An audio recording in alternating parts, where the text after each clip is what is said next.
महाराष्ट्र की जगह गुजरात में सेमीकंडक्टर प्लांट लगाने की घोषणा के बाद से सियासत एक बार फिर से गर्मा गई। विपक्ष लगातार शिंदे सरकार से सवाल कर रहा है कि आखिर महाराष्ट्र से डील जब पक्की हो गई थी तो यह गुजरात कैसे डील पहुंच गई। एनसीपी और विधानसभा में नेता प्रतिपक्ष अजित पवार ने नाराजगी जताते हुए कहा कि यह प्लांट राजनीतिक दबाव में महाराष्ट्र से छीना गया है, जिसे वापस लाना होगा। उन्होंने कहा कि सरकार को अभी भी पूरी कोशिश करनी चाहिए और इस महाराष्ट्र को स्थापित करना चाहिए, इस पूरे प्रोजेक्ट को।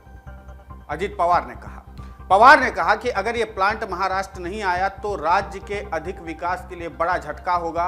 उन्होंने कहा कि डील छिन जाना राज्य की आर्थिक स्थिति के लिए महंगा पड़ेगा। बता दें कि भारतीय समूह वेदांता और ताइवान की electronics company Foxconn 1.54 lakh crore रुपए के निवेश के साथ गुजरात में देश का पहला सेमीकंडक्टर संयंत्र स्थापित करने का प्लान बनाया है। वेदांत फॉक्सकॉन के संयुक्त उद्यम के डिस्प्ले एफबी विनिर्माण इकाई, सेमीकंडक्टर असेंबलिंग और टेस्टिंग इकाई राज्य के अहमदाबाद जिले में 1000 एकड़ क्षेत्रफल में स्थापित की जाएगी। इस संयुक्त उद्यम में दोनों कंपनियों की हिस्सेदारी क्रमशः 60 और 40% की होगी। शिवसेना नेता आदित्य ठाकरे ने कहा कि महाविकास अघाड़ी जब सरकार में थी, यानी सत्ता में थी, तब इस परियोजना को बहुत मजबूती से आगे बढ़ाया था। हमारी एनडीए सरकार इसे अंतिम चरण में ले आई थी।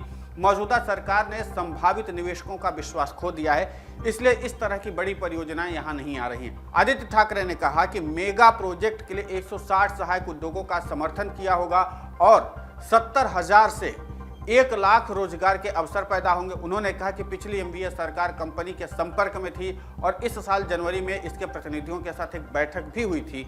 उधर प्रधानमंत्री नरेंद्र मोदी और महाराष्ट्र के मुख्यमंत्री एकनाथ शिंदे के बीच मंगलवार देर रात फोन पर बातचीत हुई। सूत्रों से मिली जानकारी के अनुसार महाराष्ट्र में निवेश और बड़े प्रोजेक्ट को लेकर सहयोग मिलने को लेकर दोनों नेताओं के बीच बातचीत हुई है। यह बात दीगर है कि महाराष्ट्र विकास अघाड़ी शिंदे सरकार को वेदांता फॉक्सकॉन कंपनी द्वारा अचानक गुजरात में निवेश करने का ऐलान करने के बाद घेर रही है। इस कंपनी के महाराष्ट्र में निवेश न करने से करीब 1.25 लाख करोड़ रुपए का नुकसान हुआ। सूत्रों ने बताया कि कुछ बड़े प्रोजेक्ट्स पाइपलाइन में हैं, उन पर प्रधानमंत्री नरेंद्र मोदी और मुख्यमंत्री एकनाथ शिंदे के बीच बातचीत हुई है।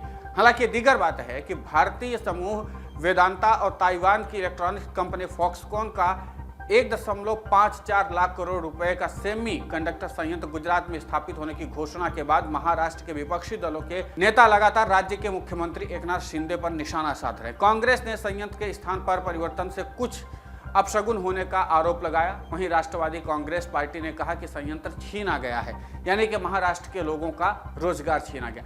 अभी ये एक ऐसा मौका है जिसके दम पर महाविकास अघाड़ी जो बैकफुट पर थी वो एकनाथ शिंदे पर हमला करने के लिए एकदम से आगे आ गए और उसको मौका मिल गया है। क्योंकि इस तरीके की जो मेगा प्रोजेक्ट थे उसको उद्धव सरकार ने एक बार बढ़ाने की बात की थी। क्योंकि महाराष्ट्र में एक सबसे बड़ी चुनौती यह थी कि रोजगार के मुद्दे को कैसे हल किया जाएगा, और जाहिर सी बात है कि उस दरमियान उद्धव ठाकरे ने रोजगार को बढ़ाने के लिए औद्योगिक क्षेत्रों को मजबूत करने की बात की थी और उसी का एक हिस्सा ये भी था। अब देखना यह होगा कि जिस तरीके से यहाँ पर एकनाथ शिंदे सरकार घिरी हुई नजर आती है, उसके बाद इसके बैकअप पे अगर प्रधानमंत्री नरेंद्र मोदी से एकनाथ शिंदे की बातचीत हुई तो जाहिर सी बात है प्रधानमंत्री मोदी ने अगर कोई बड़ा प्रोजेक्ट एकनाथ शिंदे से लेकर के गुजरात को शिफ्ट किया है तो प्रधानमंत्री नरेंद्र मोदी बैकअप के तौर पर कोई ना कोई बड़ा प्रोजेक्ट महाराष्ट्र को देंगे। और हो सकता है कि कई बार प्रधानमंत्री नरेंद्र मोदी इससे भी बड़े प्रोजेक्ट दे दें, इससे भी चौंकाने वाले नतीजे दे दें। क्योंकि प्रधानमंत्री मोदी की आदत रही है कि वो हमेशा से जब कहीं से कुछ लेते हैं तो उससे बड़ा काम करके वहां पर दे देते हैं ताकि लोग चौंके, देखें और वो फिर चर्चा का विषय बने। प्रधानमंत्री मोदी इस बात को जानते हैं, तो हो सकता है कि इस कंपनी के जरिए उन्होंने गुजरात में जहां पर भी अपना ये प्रोजेक्शन करना शुरू किया है वहां पर कर दें, लेकिन इसके बाद कोई चौंकाने वाला परिणाम सामने रख दें। अब ये क्या होगा इस पर फिलहाल तो विपक्षी दलों के नेता एकनाथ शिंदे सरकार को घेर रहे हैं। इस पूरे घटनाक्रम पर आपकी प्रतिक्रिया क्या है, हमें कमेंट करके जरूर बताएं। डाउनलोड करें अमर उजाला ऐप और पाएं खबरें लगातार। अगर आप ये वीडियो YouTube पर देख रहे हैं तो हमारे चैनल को सब्सक्राइब करें और बेल आइकन को दबाना ना भूलें। अगर आप Facebook पर ये वीडियो देख रहे हैं तो हमारे पेज को लाइक करें।